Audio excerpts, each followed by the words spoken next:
सभी का स्वागत है आज की इस क्लास में। और आज का क्लास हम लोग समझने का प्रयास करेंगे। यह जो क्लास है वो बेसिक स्ट्रक्चर का ही सेकंड भाग है। फर्स्ट भाग आप लोगों ने देखा होगा और सेकंड भाग में आपको बता रहे हैं कि इसके पहले जो हम लोगों ने पढ़ा था उसमें यह समझने का प्रयास किया था कि जो स्टोन है, स्टोन एज है, या आप कह सकते हो कि प्री हिस्ट्री का जो एरिया है जिसमें हम स्टोन एज के माध्यम से पेलियोलिथिक, मेसोलिथिक और नियोलिथिक पढ़ते हैं, तो इससे जब हम आगे निकलते हैं और कहीं ना कहीं जब हम सिविलाइजेशन के दौर में पहुंचते हैं, तो सिविलाइजेशन के दौर में इंडस वैली सिविलाइजेशन के अंतर्गत हमने पढ़ाया था आपको कि निश्चित रूप से हमें लिखे हुए साक्ष्य मिलते हैं, इसको नकारा नहीं जा सकता है, क्योंकि वहाँ पर लिपियाँ थी और वहाँ पर सांकेतिक रूप में किसी बात को समझाने का प्रयास किया गया है, जिसे हम भाव चित्रात्मक कहते हैं या ब्रूस्ट्रोफेडन लिपि कहते हैं।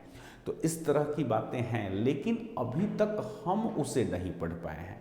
ठीक है, देखिए समझने का प्रयास करते हैं हम कि अभी तक जो हमने इंडस वैली सिविलाइजेशन तक का ज्ञान इकट्ठा किया वो कहीं ना कहीं पुरातत्व से ही जुड़ा हुआ था। हम कभी भी उसमें लिटरेचर के माध्यम से कुछ नहीं समझ पाए हैं। विद्वानों ने अपने तर्क, अपने सूझबूझ से उस पूरे प्रकरण को लोगों के मस्तिष्क में डालने का प्रयास किया है और पूरे विश्व पटल पे एक हमारी नई पहचान बनी इंडस वैली सिविलाइजेशन से। इंडस वैली सिविलाइजेशन 1921 में खोजी गई थी और आज तक उस पर खोज जारी है। उसके बहुत सारे साइट्स हमें मिल रहे हैं और बहुत सारी बातें फिर से निकलकर सामने आ रही। तो जैसे जैसे वक्त गुजरता जाएगा वैसे वैसे जो है चीज़ें बदलती जाएंगी और कहीं ना कहीं इंडस वैली सिविलाइजेशन के जो कंसेप्ट है उसमें बदलाव आते जाएगा। तो चलिए खैर इससे आगे निकलने का प्रयास करते हैं। हमारा जो आज का मूल टॉपिक है वो ये है कि हम इतिहास को कितने रूप से समझते हैं। तो अभी तक जो हमने इंडस वैली सिविलाइजेशन तक बात करी उसमें केवल आर्कोलॉजिकल एविडेंस है, लेकिन जब हम वैदिक सिविलाइजेशन से बात करते हैं और वहाँ से समझने का प्रयास करते हैं तो वहाँ से बड़ा प्रमुख हमारा एविडेंस होता है लिटरेचर का एविडेंस। तो लिटरेचर के एविडेंस में हम कौन कौन सी बातों को जानेंगे, कौन कौन से टर्म पर ध्यान रखेंगे, इस चीज़ को समझने का प्रयास करेंगे। देखिए इतिहास आसान तब हो जाता है जब उसके लिटरेचर के एविडेंस होते हैं। और केवल पुरातत्व के आधार पर अगर जानना हो तो इतिहास के विश्लेषण में थोड़ी चूक हो सकती है, लेकिन लिटरेचर है तो चूक की संभावनाएं नहीं रहती है। ठीक है, विश्लेषण करके हम उसका सही अनुमान लगा ही लेते हैं या निकाल लेते हैं। चलिए तो हम लिटरेचर पे बात कर रहे हैं तो सबसे पहले हम आपसे बात करने की कोशिश करते हैं दो प्रमुख बातें कि जब हम इसे समझते हैं तो धार्मिक और ऐतिहासिक ग्रंथ के रूप में समझते हैं। कुछ धार्मिक ग्रंथ भी हैं जो हमें उस समय के जिस समय के इतिहास को हम जानना चाहते हैं उस समय के बारे में हमें जानकारी प्रदान करते हैं। वो सामाजिक जानकारी भी होती है, राजनीतिक जानकारी भी होती है, आर्थिक जानकारी भी होती है और धार्मिक तो पुस्तक ही होती है। ठीक है, तो धर्म ग्रंथ, रिलीजियस स्क्रिप्ट्स के माध्यम से हम लोग समझने का प्रयास करते हैं इतिहास को। ये तो पहला जर्नी हो गया। दूसरी अगर हम बात करें तो ऐतिहासिक ग्रंथ यानी कि हिस्टोरिकल जो हमारे पास ग्रंथ होते हैं या स्क्रिप्ट्स होते हैं उसके माध्यम से हम समझने का प्रयास करते हैं। इसमें चाणक्य नीति की बात की गई है, कौटिल्य का, बहुत सारे ग्रंथ हैं जिसको एक एक करके हम आपको समझाएंगे। मतलब धार्मिक ग्रंथ में वेद, ब्राह्मण ग्रंथ, उपनिषद, ये सारी चीज़ें आ जाएंगी। ऐतिहासिक ग्रंथ में वो सारी चीज़ें जो प्रशासन पर पुस्तक लिखी गई हो या किसी शासन के दौरान जो है किसी समाज की अवधारणा पर पुस्तक लिखी गई हो, या कह सकते हो कि उसका आर्थिक विश्लेषण किया गया हो, उसके प्रशासन का विश्लेषण किया गया। तरह तरह की किताब जो है या पुस्तकें जो हैं हमारे ज्ञान का भंडारण होती है जिसके माध्यम से हम इतिहास को समझने का प्रयास करते हैं। तो एक तो हमारा हो गया ऐतिहासिक ग्रंथ, धार्मिक ग्रंथ, ऐतिहासिक ग्रंथ। इधर हम आते हैं तो विदेशी, बहुत सारे आप जानते होंगे कि विदेशी हमारे भारत में यात्रा किए। वो सारे लोग जब यहाँ पर रहे, यहाँ के कल्चर से रूबरू हुए, यहाँ के समाज की स्थिति को देखे, यहाँ के राजनीति को देखे, यहाँ के जो है धार्मिक व्यवस्था को देखे, तो तो उस पर उन लोगों ने टिप्पणियाँ की और उस पर उन लोगों ने अपने अपने विचार लिखे या उनके बारे में उन्होंने विस्तृत विवरण दी। तो इस तरह से इनके भी जानकारी जो है हमारे लिए बड़े महत्वपूर्ण हो जाते हैं। तो इतिहास को जानने का ये 3 जो है लिटरेचर का स्रोत, और एक तरफ हम देखते हैं किसको, पुरातात्विक स्रोत, जिसमें आप हमारे पिक्चर में देख रहे होंगे कि इसमें जितने सारे आप स्टोन से बने हुए या कह सकते हो कि हड्डी से बने, पशुओं की हड्डी से बने हुए, या आप कह सकते हो कि कुछ साक्ष्य जो एग्रीकल्चर वगैरह से निकले हुए हैं उसको देख करके, और हम इन सारे चीज़ों से हम उसका अनुमान लगा लेते हैं और वहाँ मानव अपना जीवन कैसे व्यतीत करता होगा इसकी भी चर्चा हम कर लेते हैं।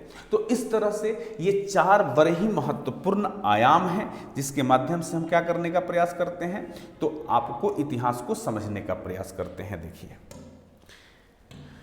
यहाँ पर ऐतिहासिक ग्रंथ, धार्मिक ग्रंथ, उसके बाद ऐतिहासिक ग्रंथ, विदेशियों का विवरण और पुरातत्व संबंधी साक्ष्य, ये 4 इतने महत्वपूर्ण हैं कि इसी से पूरे इतिहास का आप सही अनुमान और विवरण लगा सकते हैं। तो उम्मीद करते हैं कि इस बात को आप समझ गए होंगे। आगे थोड़ा सा बढ़ने का प्रयास करते हैं और देखिए, आइए अब धार्मिक और ऐतिहासिक ग्रंथ को थोड़ा सा हम बांट कर देखने का प्रयास करते हैं। तो देखिए, एक तरफ हमने कर दिया है धार्मिक ग्रंथ को, ठीक है, इसके बाद एक तरफ कर दिया है ऐतिहासिक ग्रंथ को। कौन कौन से इतिहास की जानकारी के स्रोत जो है हमें यह जानकारी देंगे, ये हम एंशिएंट इंडिया से लेकर मिडिवल और मॉडर्न तक की बात कर रहे हैं। लेकिन सबसे पहले कुछ एंशिएंट इंडिया के, या कह सकते हो कि मिडिवल इंडिया से जुड़े जो पुस्तक हैं उसके बारे में हम लोग थोड़ी सी बात कर लेते हैं।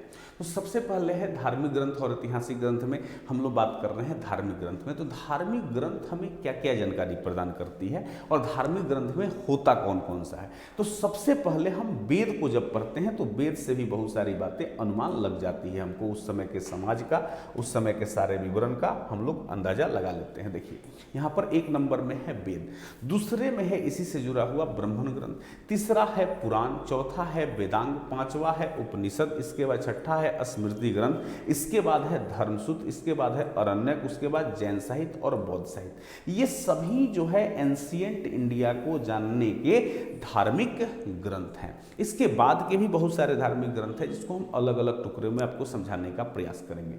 अगर हम एंशिएंट इंडिया को समझना चाहते हैं तो इतने सारे ग्रंथों का हमें अध्ययन करना होगा, जिसे हम समान रूप से वैदिक लिटरेचर कह सकते हैं या वैदिक साहित्य कह सकते हैं। उम्मीद करते हैं कि इस चीज को आप समझे होंगे। इसके बाद अगर आपके पास आए तो ऐतिहासिक ग्रंथ, हिस्टोरिकल स्क्रिप्ट की बात करते हैं, जिसमें हम अर्थशास्त्र जो कि कौटिल्य द्वारा रचित है इसके बारे में जानकारी जब प्राप्त करते हैं तो हमें मौर्य प्रशासन के विषय में जानकारी मिल जाती है। हम राजतरंगिणी कलहन द्वारा लिखा हुआ पुस्तक को पढ़ते हैं तो इससे हमें जानकारियाँ प्राप्त हो जाती हैं। चचनामा अली अहमद द्वारा लिखा हुआ पढ़ते हैं जिससे हमको बहुत सारी जानकारियाँ प्राप्त हो जाती हैं। इस तरह से अष्टाध्यायी जो पाणिनि द्वारा लिखा हुआ है इससे हमें ऐतिहासिक जानकारी प्राप्त हो जाती है। गार्गी संहिता जिसको कात्यायन ने लिखा इससे हमको पता चलता है। महाभाष्य पतंजलि ने लिखा इससे हमको बहुत सारी बातें पता चलती हैं। तो अब कहने का मेरा तात्पर्य यह है आपसे कि इस ग्रंथ को और इस ग्रंथ को दोनों को जब हम डिवाइड करके बड़े अच्छे तरीके से विश्लेषित करने का प्रयास करते हैं तो हमारा इतिहास का कंसेप्ट जो है बिल्कुल क्लियर हो जाता है और आप निश्चित रूप से एक नए अध्याय की तरफ आप जुड़ जाते हैं। देखिए इतिहास जो है कनेक्टिविटी का विषय है। अगर आपको कनेक्ट करने आता है, चीज़ों को रिलेट करके पढ़ने आता है तो मुझे लगता है कि आप इतिहास की तैयारी बहुत अच्छे से कर पाइएगा और यह आपके सिविल सर्विसेज जर्नी को बहुत ही आसान बना देगा और बहुत अच्छे तरीके से आपको जो है इतिहास के प्रति जागरूक कर देगा। ध्यान रखिए आगे चल करके हम नए सेशन में भी आपको प्रेजेंट से भी फास्ट को कम्युनिकेट करके बताने का प्रयास करेंगे, जिससे आज की हो रही घटनाओं का जड़ इतिहास में आप तलाश सकें और उससे आपको बहुत ही अच्छी जानकारी होगी और एक विस्तृत रूपरेखा तैयार होगा। उम्मीद करते हैं कि आप इस चीज़ को समझ गए होंगे। चलिए मिलेंगे हम लोग फिर नेक्स्ट वीडियो में, नेक्स्ट लेक्चर में। तब तक के लिए धन्यवाद। Thank you so much.